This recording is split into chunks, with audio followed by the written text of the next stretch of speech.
All right, so first, I want to thank you guys for being here. I know there's probably a million different ways you could be spending your time right now, so it really means a lot to me that you're choosing to be here. So for those of you who don't know me, my name is Jack Robbins. I'm a junior studying finance and computer science, and as you might be able to tell, lately I've gotten pretty obsessed with venture capital and with entrepreneurship. And that's why I'm here to talk to you guys tonight. So, alternative capital partners. Most of you guys are probably wondering, what is alternative capital partners? It's actually a more complicated question than you might think initially, and the answer may change depending on who you ask. And it turns out the answer is actually entirely dependent on when you ask the question. But let's just take the simple, obvious case of right now, today. What is alternative capital? Here's your answer. Right now, alternative capital is nothing but an idea. And I don't know what's running through your mind right now. You may hear me say this and think to yourself that this must be some kind of mistake. Like you can look out at the empty space in front of you and only see uncertainty and risk and just doubt. But do you want to know what I see? I see nothing but opportunity. I see a blank canvas that we could reach out and shape however we wanted. It's an empty space just waiting to be filled. So maybe a better question to ask yourself is, what will it be? All right, so let's try to answer that question.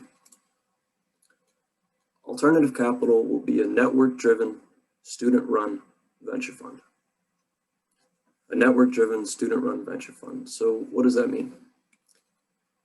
I found the best way to explain this is to decompose it into its parts, but I think we should start with the basics for those of you who may be unfamiliar.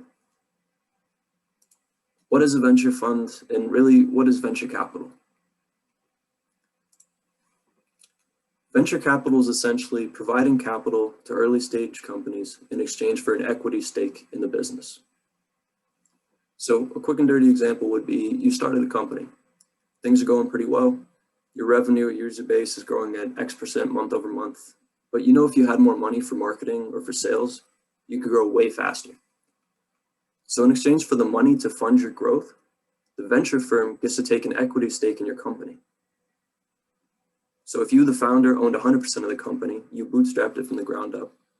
After the VC gives you the money you needed, you may now only own 90% and the VC owns 10%. So if you're the entrepreneur, why would you do this? 90 is obviously less than 100, right? The entrepreneur does this because 90% of $1 million is always going to be more than 100% of $100,000. The VC does this because it's a chance for them to 10 to 20x their money and earn substantial returns on the capital that they invested. All right, so that's VC in a nutshell. And I know I just said that all they do is give founders money, but like all things in life, it's really not that simple. Funding is an undifferentiated product. You could get money from anywhere. So the real differentiating function for venture firms is what value do they offer in addition to the money? So that actually brings me to the next piece. Networks are fundamental for success in the modern world, but they're often misunderstood. Networking's got a lot of negative connotations attached to it. A lot of times people accept the connotations without fully appreciating just how powerful a well-constructed network can be. So because this plays such a foundational role in VC and in life, I want to start with a simple example so that we can think about this at least conceptually. This is Virginia Tech. The blue blocks represent different majors or departments, and the collection of these blue blocks represents our university as a whole. Now this white space surrounding us, this is the real world, which I'm going to choose to call industry. It's where we're going after we graduate, and it's probably where we're going to spend the majority of our adult lives. And these straight lines here, these represent the unspoken institutional boundaries that tend to keep us separated from one another. We take different classes, we take those different classes in different buildings, in different locations, but we end up talking to the same people over and over again. Now, this isn't always a bad thing. It's efficient, it's great for specialization, but that specialization comes at a cost in that it restricts our opportunity set. So here's an example. Let's take a finance major. He's looking out at industry and he's got his sights set on Wall Street. He could be looking at investment banking, private equity, sales and trading. He might have a pretty good idea what these jobs are about and how to get them. He might have connections at Goldman Sachs or Morgan Stanley or Bank of America. But this finance major, he's got no idea what's going on in management consulting or in software engineering or cybersecurity or biotechnology. This finance major, in specializing, has restricted his set of possible outcomes and limited his understanding to a small corner of the world.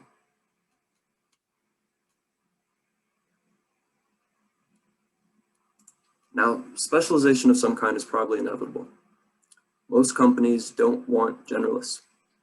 They want you to fill a role, to execute some kind of a task.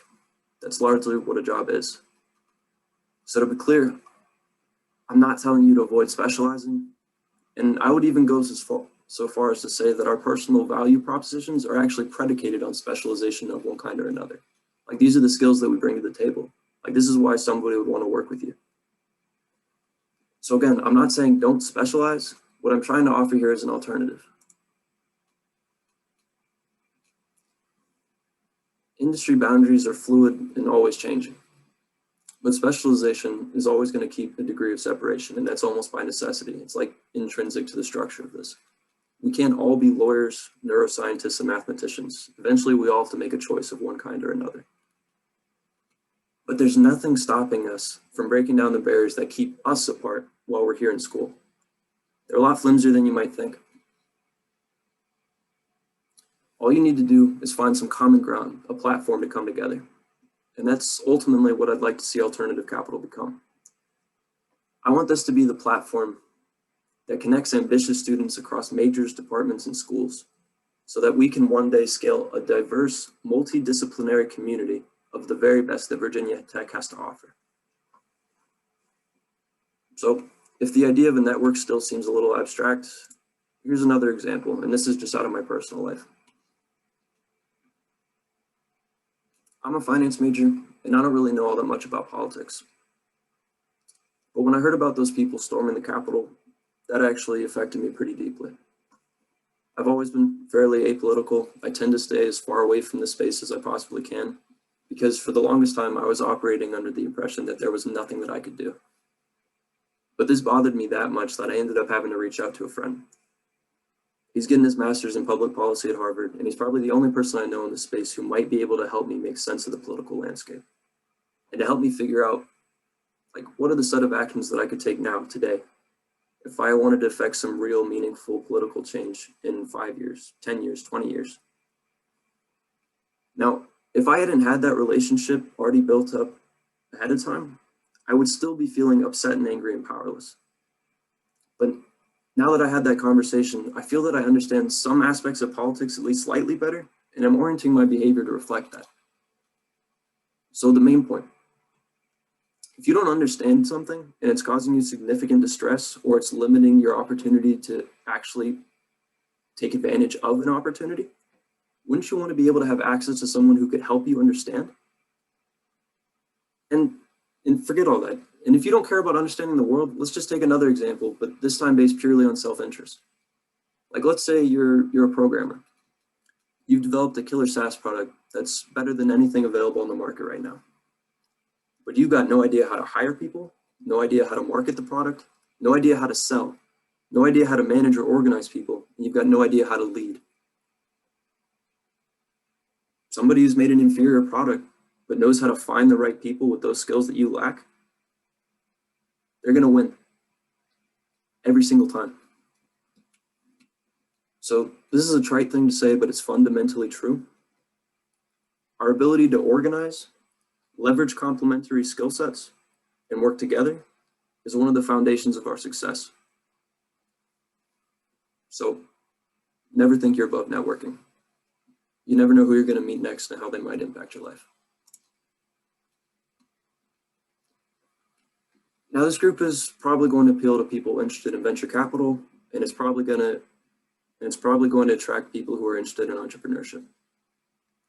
This is great. I think it's going to make us better investors, and I think it's going to make us better entrepreneurs. But our core offerings are going to be oriented primarily around venture capital, and I'll explain why. So again, this comes back down to the concept of specialization. I'd rather do one thing world-class than do two things mediocre. And if we spend too much time and effort focusing on entrepreneurs and splitting our time and energy between these two populations of students, we might not be able to actually create the value that we promised to those of us who are still trying to break into venture capital. So I really do think it's worth emphasizing here. We are fundamentally a venture capital student organization. But given that, I think there are some powerful byproducts that come from being a venture capital student organization. Now let's go back to the entrepreneurs. I don't know a single person who's serious about entrepreneurship who doesn't think that understanding the perspective of a VC would be a valuable skill to learn. I don't know any entrepreneurs who don't think it would be valuable to surround themselves with a community of peers that are as motivated and as ambitious as they are themselves. You never know when you're going to meet your co-founder. You never know when you're going to meet the people who are going to help you bring your ideas into the world. But if we build a community that's both selective and scaled, you're going to greatly increase the chances that you run into that person. And not only are you going to run into that person, but you're going to run into them again and again and again. And this is going to give you the time and space to build a genuine relationship, to become friends even. So this isn't really about a network. This is a community. And let's think about what a community really is for a second.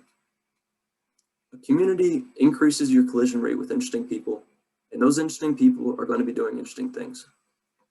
So what a community is, it's really a generator for opportunities in a way, and probably opportunities that you didn't even know existed.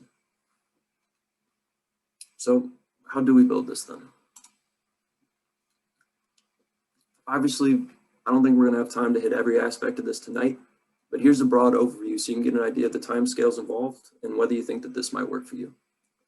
So right now, we're laying the foundation so that we can get where we're going.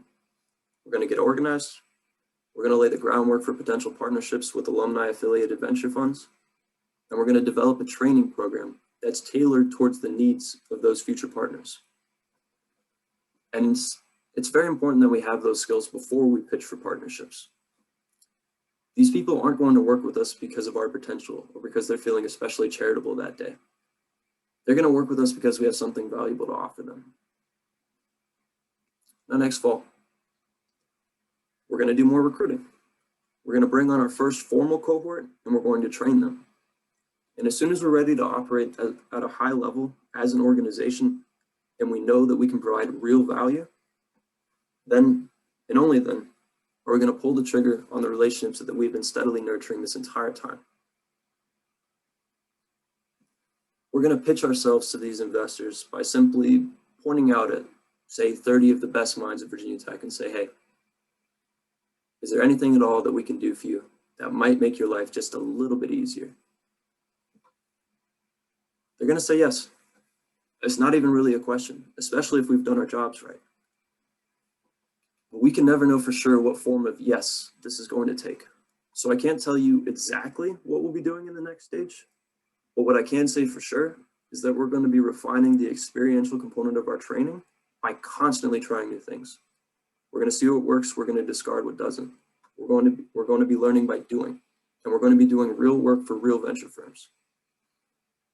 But again, what we're going to be doing depends on what they need and what we can provide. So now everything I've covered up until this point is actually pretty reasonable. It's going to happen. The only question is really how long it's going to take. Over here on the right, this is where the real uncertainty comes in. It's incredibly difficult to create a venture fund from scratch. Structuring it's going to be tedious, technical, probably legalistic. And raising money for a first-time fund actually turns out to be even harder than raising money for a startup.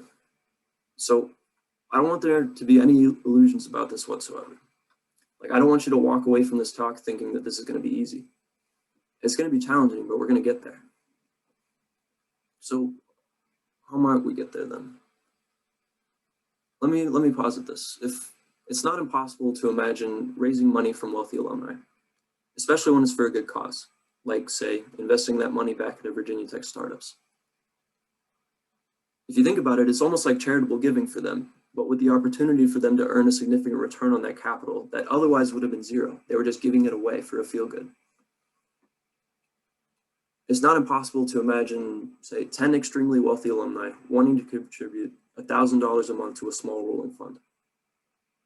Then we would have $10,000 of capital to allocate each and every month. And by the end of the first year, we would have invested over $100,000. It's not impossible. It's definitely going to be difficult, but it's certainly not impossible. So, one more thing I'd like to highlight here, and that's an idea of how we're going to be organized.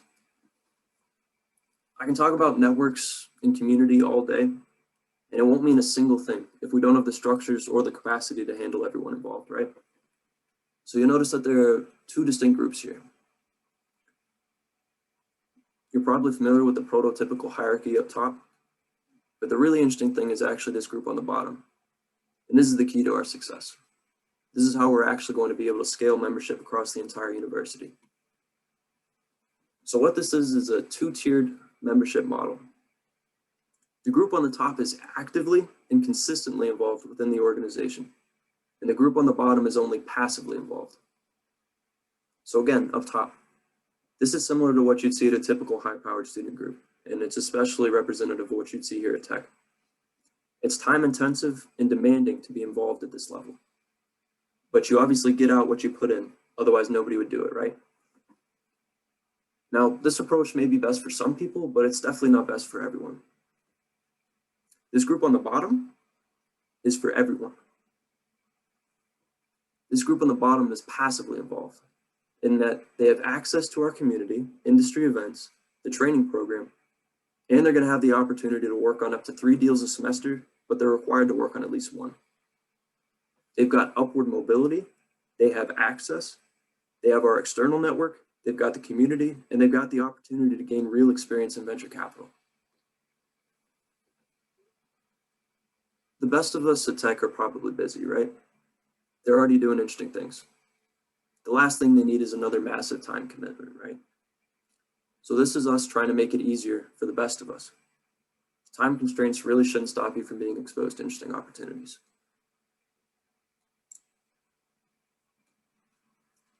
So just to summarize some of the things we've talked about tonight, if you join, you're going to get real experience within venture capital and constant exposure to entrepreneurship. You're going to have access to our professional network, and you're going to have the chance to be on the ground floor of an ambitious community that may one day stretch across the entirety of Virginia Tech. And you're going to learn and grow faster here than you would anywhere else. And that's something I can guarantee. Nobody's doing what we're doing. So what are we looking for?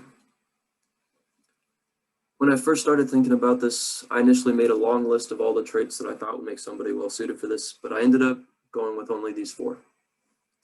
And that's because these are things that I'm not going to compromise on under any circumstances. So first, integrity. If I can't trust you, we can't work together. It's as simple as that. Your character is everything. 2, motivation. Now this is something you guys are going to have to be honest with yourself about, because it's pretty hard to screen for this. Why do you want to be here? Why do you want to be involved? If you just want to have something interesting to talk about in a job interview, or to put on your resume or to post on LinkedIn, good luck. You're not going to last. This isn't going to be easy, and I'm going to need people who actually have a real reason for being here. This is something called intrinsic motivation. I don't have time to motivate you to do this. This is going to have to come from inside you. Now, these last 2 are actually interesting. You might think that they're exact opposites kind of at first glance, but they're really not. And I personally believe that it's the interplay between these 2 that is what's going to separate the good candidates from the great ones. So first, conviction. This is conviction in yourself, conviction in your judgment. This is resiliency. This is how you keep getting up no matter how many times the world knocks you down. Humility. This is the absence of arrogance. This is what stops you from going complacent, from thinking that you've arrived somehow. This is how you never stop growing. And to summarize this dynamic between 3 and 4, I've got a quote from one of my mentors that I'd like to leave you with. Honestly, I haven't found a better way to summarize it, so thank you, Kenny. He said, "Remember, there's a fine line between humble confidence and ego-driven arrogance. You need to constantly be at the intersection of, I can do anything I believe in, and I'm a beginner and have so much to learn." And with that, I'd like to thank you all for your time tonight. Here you'll see the dates, times for the remaining interest meetings. They're all identical, so please don't feel like you have to attend all 4, but you're more than welcome to if you like. And also, I'd like to remind you that applications close on the 14th at midnight, which actually turns out to be Valentine's Day. Not my intention at all, but I'd recommend you get the applications in early because you'll probably have more important things to do that night. So that brings us to the end. It's not exactly a massive group, so I think we can just open it up for questions and you could just unmute, shout it out. And if anybody talks over anybody, I can kind of mediate and we can go one at a time.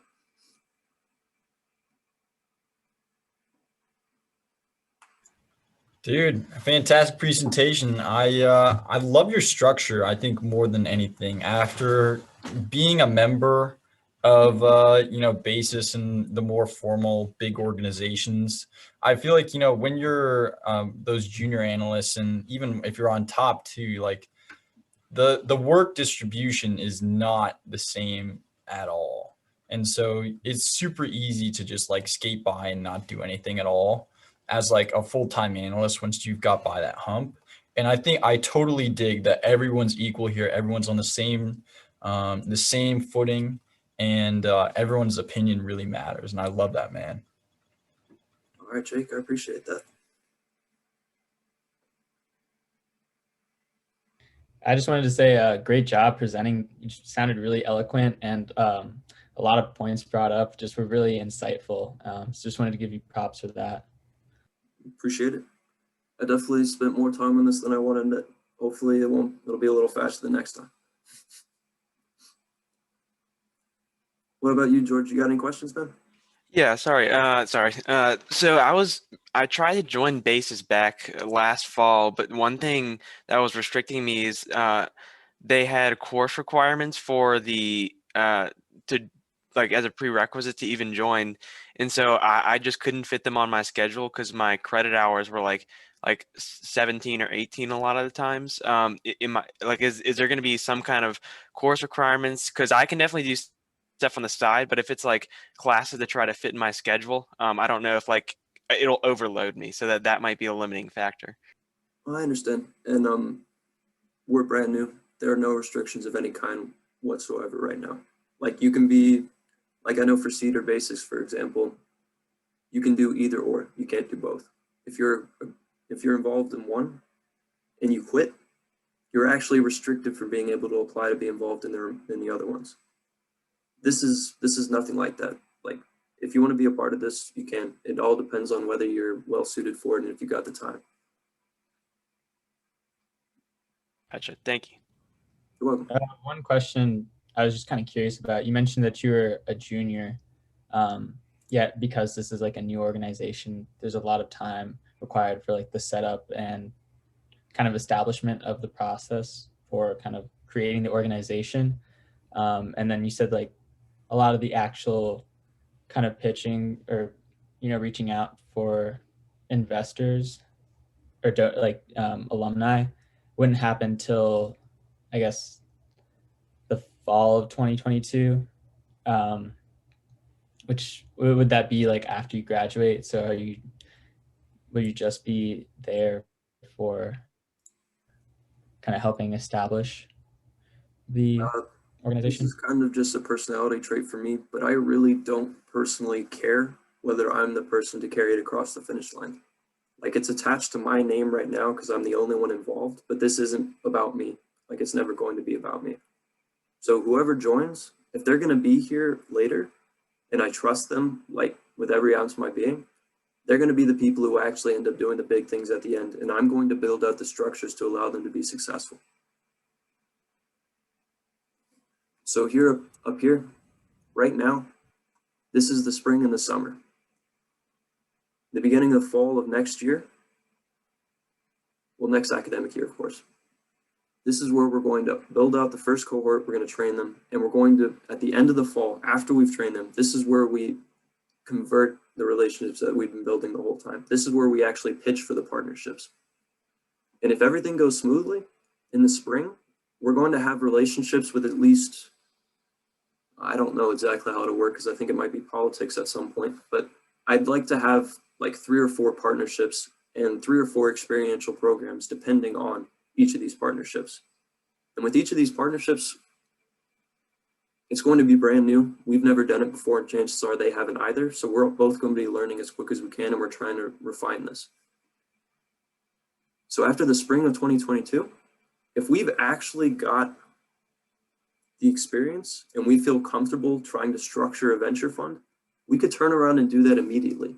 Like, and if we've actually got, if we're organized in such a way so that way I could turn around and I could focus on structuring the fund, and I could have 3 or 4 people who I trust with my life to run everything else and to work, actually figure out the experiential training component and refine it as we go. And I could start looking at the next steps and go from there. I personally don't know a whole lot. Sorry, were you going to say something? Oh, no. I'm rambling at this point. I personally don't know a whole lot about VC and whatnot, and how the firms go about the process of like finding a potential startup to invest in. I feel like, I don't know, what do you think will be more difficult, finding investors or finding, you know, a firm that may be willing to like take our money or whatnot?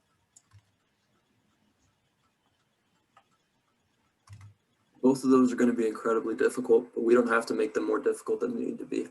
In our case, we're going to be piggybacking off of the institutions that already exist within Virginia Tech, namely the Apex Center. I'm working pretty closely with Derek McGard. He's the executive director over at the Apex Center. He may or may not end up being our faculty advisor. I'm leaning towards not, because he's a pretty busy guy and I'm going to need somebody who's actually accessible. And if we can, we don't have to reinvent the wheel here. We do not have to reinvent the wheel here. We can actually go to the Entrepreneurship Center and actually invest in some of the startups that go through the accelerator. And they've got like 10 to 20 people that come through every single semester. There's plenty of ways that we can do this. And I'm sure that we could even piggyback off of like existing institutions that are like nationwide, like the Dorm Room Fund or Contrary Capital or Rough Draft Ventures. Like, I've already been speaking with a lot of people at Dorm Room Fund, and that's the one that I'd ideally like to form some kind of relationship with. But it's really not going to be as difficult as you might think, as long as you don't try to do everything from scratch. In regards to actually raising money, this is going to come from alumni. And I don't think it'll be that difficult, especially if we actually talk to some people. Again, this is just building off of structures that are already in place. Most universities are incredibly sophisticated about getting their alumni to give them money. If we can talk to people who are in the giving like organization, the people who reach out and actually form like peer-to-peer relationships with wealthy alumni, we literally could just get on their emailing list or get a few meetings with some people who matter. And like $1,000 a month, that's nothing to them. We just have to make sure that we get the meetings and that we actually can get, like, we can actually have some time to build these relationships and pitch to them later on. Did that answer your question? I think I Yeah, dude, thank you. That was super informative. I appreciate it, man. All right, you're welcome.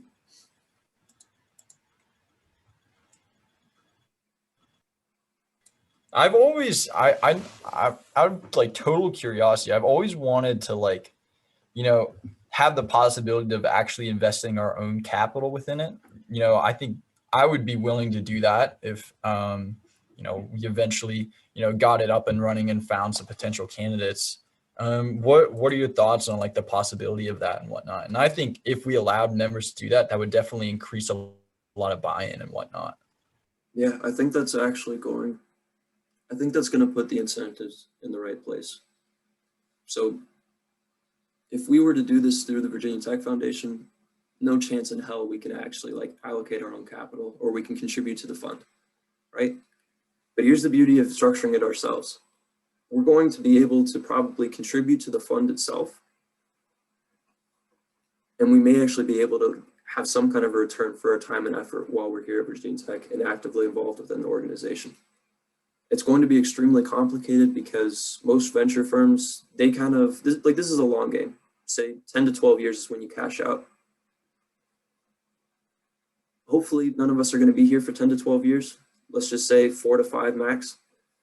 But that only makes it a little bit more complicated. And I really do think that there's a way that we can almost like dynamically securitize, carry like your equity stake within the fund, what you get from the profits.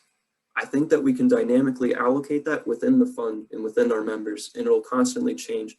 And it's going to be like linked to like a time contract almost. So literally what you put in is what you're going to get out as an equity stake within the venture fund itself. And you're not going to be able to do that if the Virginia Tech Foundation is the one giving you money. You probably won't be able to do anything.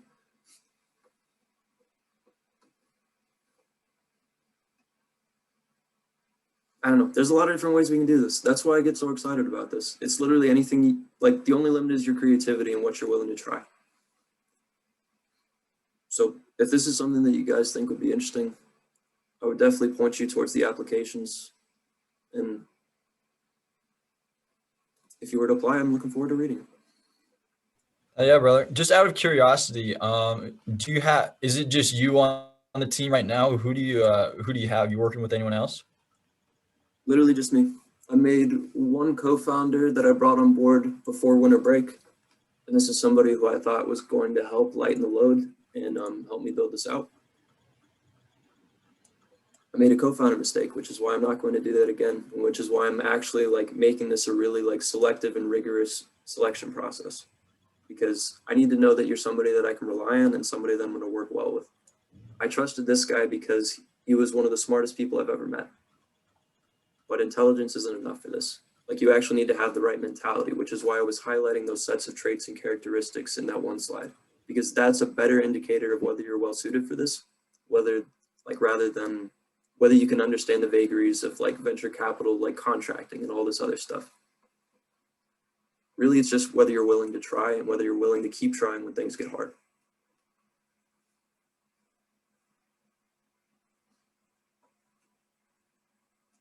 I don't want to hog. Does anyone else have anything?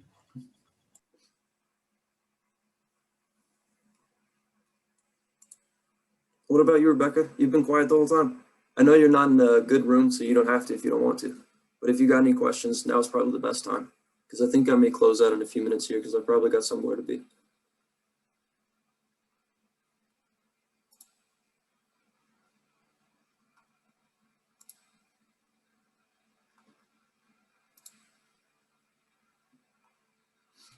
I'll just say I'm gonna head out, but thanks so much for taking the time to present. Do you mind going back to the slide with the QR code? Yeah, of course. I think he has it on the flyer, I believe, too. Oh, Yeah. The flyer's got links to the interest meeting embedded into it and the QR code, and it's also got links to the application and the QR code. okay, sounds good. All right, super cool, man. It's been good talking to you. Love the idea. I'm all about it. Hope to see you Have a soon. good one. All right. Thank you, guys. You have a good night. Thank you.